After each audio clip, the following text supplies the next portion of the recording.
Has Queen Nefertiti's mummy, one of ancient Egypt's most celebrated New Kingdom rulers, finally been found?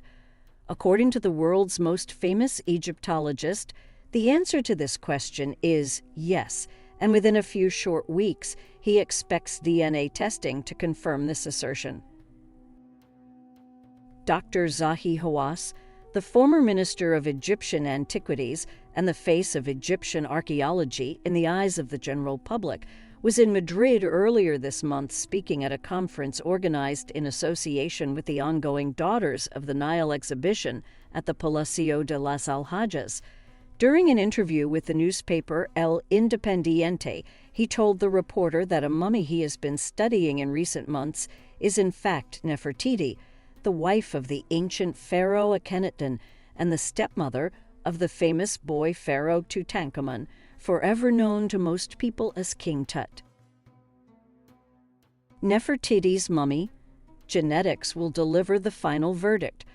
The remains that Dr. Hawass have been analyzing, which includes 2 female mummies believed to be mother and daughter, and one of a small boy, were discovered in tombs designated KV-21 and KV-35, with the KV signifying the Valley of the Kings. One of these could turn out to be Nefertiti's mummy. The Valley of the Kings is one of the most famous and oft-visited archaeological sites in the world, and over the centuries archaeologists have excavated dozens of rock-cut tombs that were built to house the mummies of pharaohs, their family members, and aristocrats from Egypt's New Kingdom, 16th century to 11th century before Christ. DNA samples were eventually taken from both of the female mummies and from the mummy of the boy, who Dr. Hawass believes was Nefertiti, and Akhenaten's son. These results of the subsequent DNA testing can be cross-referenced with DNA test results from a mummy known to have belonged to Akhenaten, which should allow all relevant family connections to be traced. For his part, Dr. Hawass is already certain of what the tests will reveal. In October, we will be able to announce the discovery of the mummy of Ankhesenamun, Tutankhamun's wife, and her mother, Nefertiti. Prof. Hawass told the El Independiente reporter, "I am sure that I will reveal which of the 2 unnamed mummies could be Nefertiti." Ankhesenamun was the daughter of Pharaoh Akhenaten and Queen Nefertiti, while Tutankhamun was the son of Akhenaten and one of his own sisters. The marriage that united Nefertiti's daughter with her stepson took place when the boy king was 8 and his half-sister 13, but was necessary according to Egyptian customs at the time. Like many Egyptologists, Dr. Hawass has been looking for the lost tomb of the great queen for a long time. If his quest has indeed met with success, it would represent the fulfillment of his career, as the 75-year-old Hawass freely admits. Who was Queen Nefertiti? Queen Nefertiti's full name was Neferneferuit Nefertiti, which meant beautiful are the beauties of Aten, the beautiful one has come.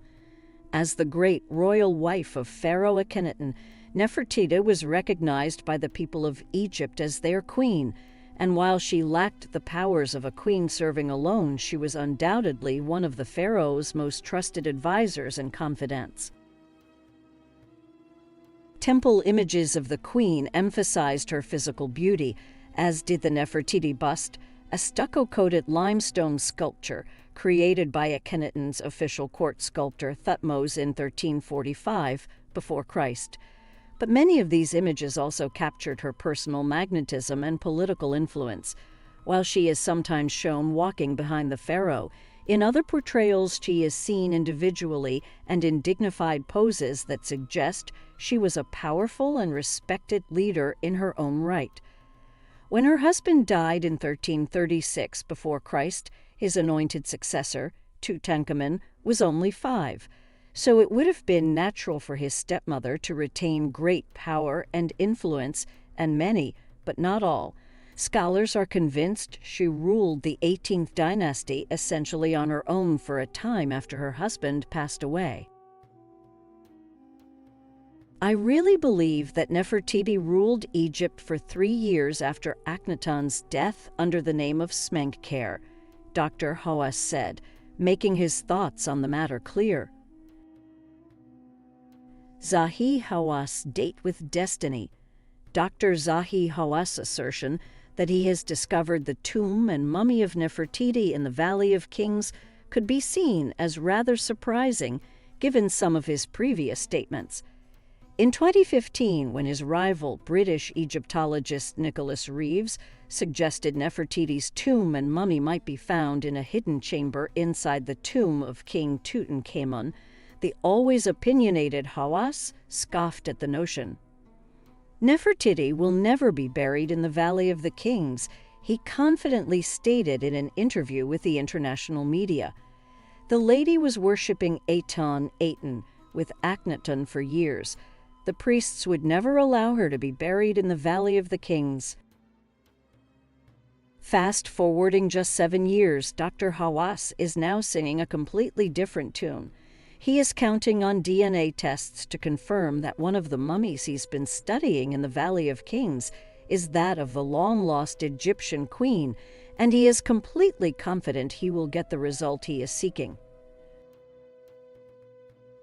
But regardless of what the tests show, giving up will not be an option. If Dr. Hawass' hopes are dashed, he will undoubtedly continue searching for Nefertiti's mummy in the Valley of Kings and elsewhere, as confident as ever that he is one day destined to discover the true location of the tomb of Egypt's most celebrated ancient queen.